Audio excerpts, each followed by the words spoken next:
인간의 의지는 내적으로 주어지는 하나님의 은혜의 결과임. 6.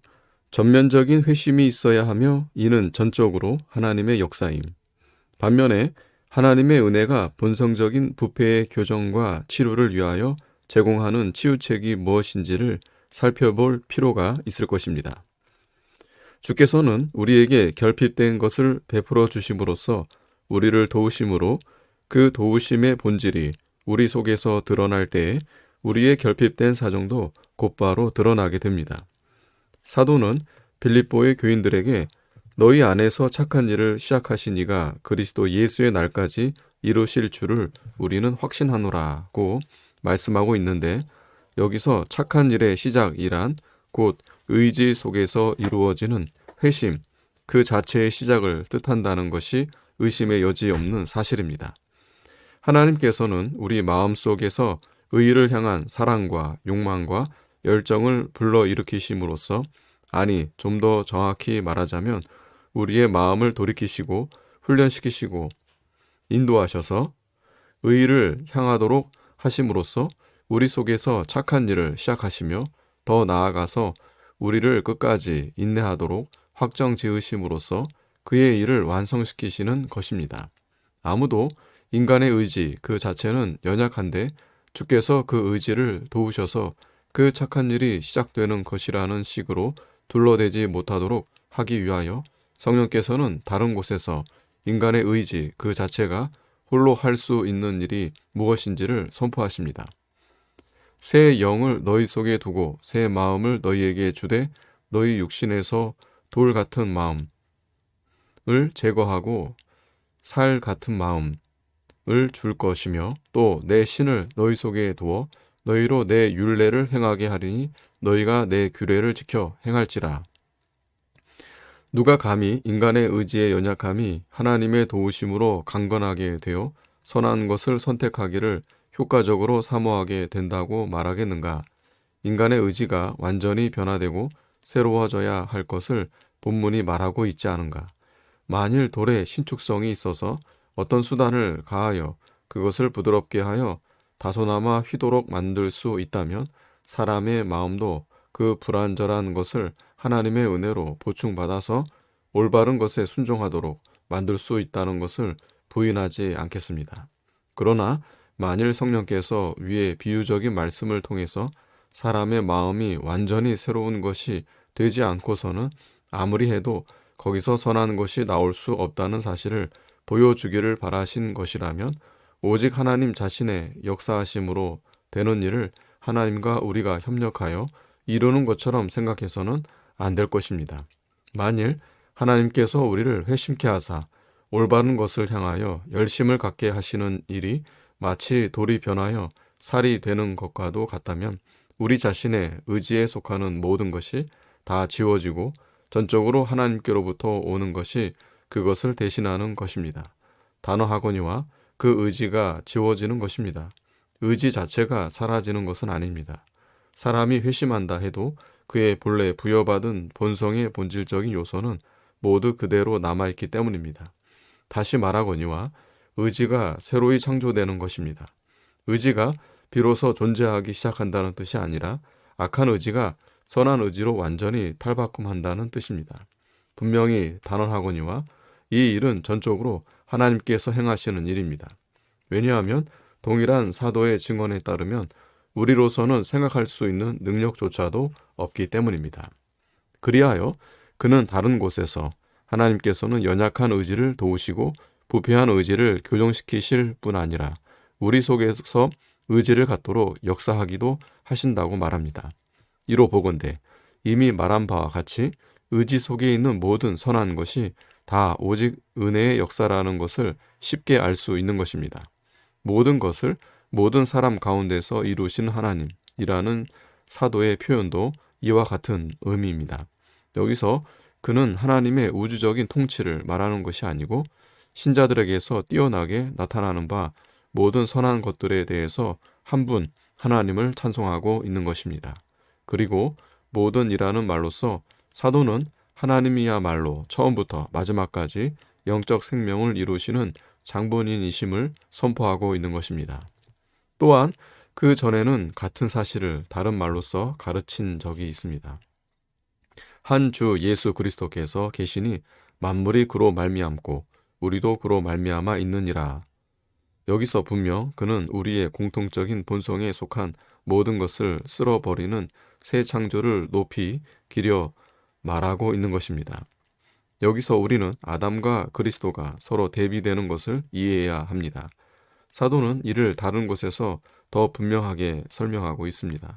곧 우리는 그가 만드신 바라 그리스도 예수 안에서 선한 일을 위하여 지으심을 받은 자니 이 일은 하나님이 전에 예비하사 우리로 그 가운데서 행하게 하려 하심이니라 라고 가르치는 것입니다.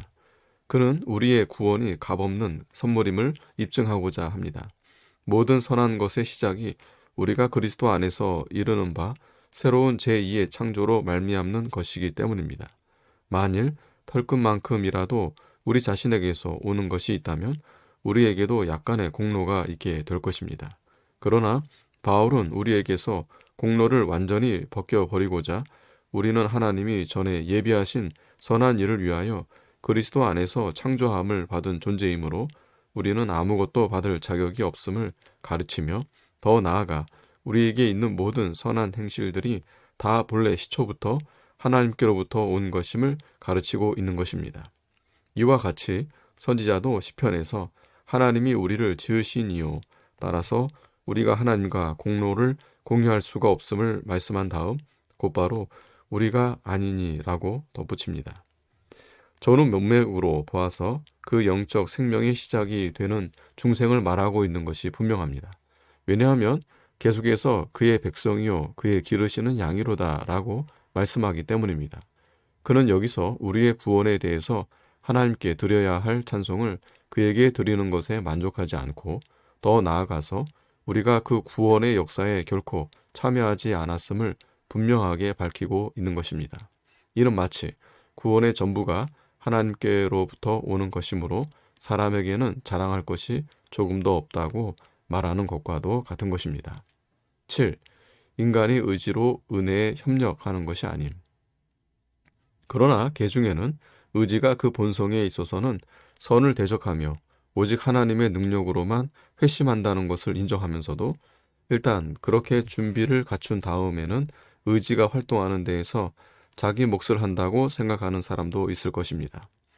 아우구스티누스가 가르치듯이 은혜가 모든 선행에 먼저 작용하는 것이며 의지는 은혜의 인도자로서 앞서가는 것이 아니라 그 추종자로서 은혜의 뒤를 따라가는 것입니다. 이 거룩한 분은 전혀 악의가 없이 그렇게 가르쳤는데 룸바르드가 이를 터무니없이 왜곡시켜서 그런 뜻으로 만들어 버린 것입니다. 그러나 나는 앞에서 인용한 선지자의 말씀과 기타 여러 구절의 말씀에서 두 가지를 분명히 하고 있다는 것을 주장하고자 합니다. 첫째, 주께서 우리의 악한 의지를 교정시키신다. 아니, 그것을 소멸시키신다. 둘째, 그가 그것을 자기 자신에게서 나오는 선한 의지로 대체시키신다. 은혜가 의지보다 선행한다는 뜻이라면 의지를 가리켜 은혜의 추종자라고 부른다 해도 무방할 것입니다. 그러나 변화된 의지 자체가 하나님께서 행하신 것이므로 사람이 자기의 의지로 그 선행하는 은혜에 순종한다고 보는 것은 그릇된 논리인 것입니다. 그러므로 의지가 없는 은혜도 은혜가 없는 의지도 모두 아무것도 할 수가 없다는 크리소스톰의 진술은 그릇된 것입니다. 바로 앞에서 바울의 말에서 보았듯이 은혜가 의지 그 자체까지도 만들어내는 것인데 이것을 결국 부인하는 것이기 때문입니다. 아우구스티누스가 인간의 의지를 은혜의 추종자라 부르지만 그는 선행에서 의지가 은혜 다음으로 기능을 발휘한다는 뜻으로 그런 말을 한 것이 아닙니다. 그의 목적은 다만 구원의 첫째 가는 원인을 사람의 공로에다 두는 펠라기우스의 악한 가르침을 반박하고자 하는 것뿐이었던 것입니다. 아우구스티누스가 은혜가 모든 공로보다 앞선다고 주장한 것은 그 당시 그의 목적에는 그 정도의 주장으로 충분했기 때문입니다. 그 과정에서 그는 다른 문제, 즉 은혜의 연구한 효과의 문제는 그냥 지나치고 있는데 이에 대해서는 다른 곳에서 훌륭하게 논의하고 있습니다.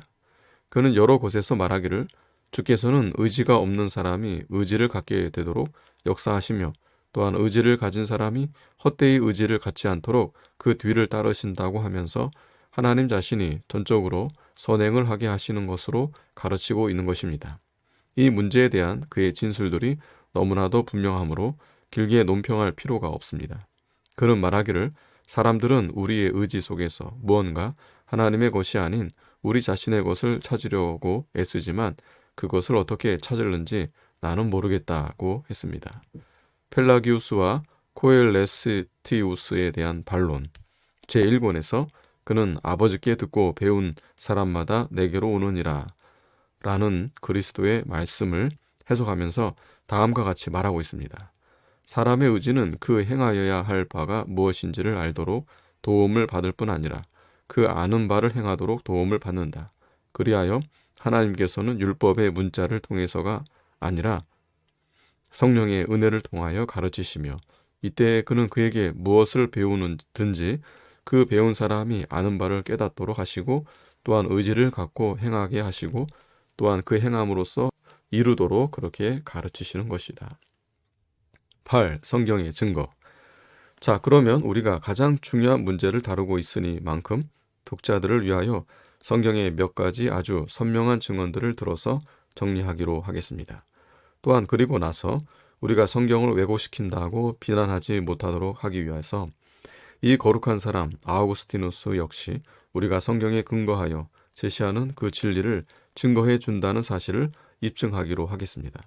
우리의 견해를 뒷받침해 주는 성경의 근거들을 일일이 다 제시할 필요는 없고 나머지 여기저기서 나타나는 모든 증거들을 이해할 수 있도록 해주는 몇 가지 본문들만을 제시하고자 합니다. 또한 여기서 경건한 사람들이 이구동성으로 가장 큰 권위로 인정하는 그 사람과 나의 견해가 상당히 일치한다는 점을 밝히는 것도 아주 부적절한 것만은 아니라 생각됩니다.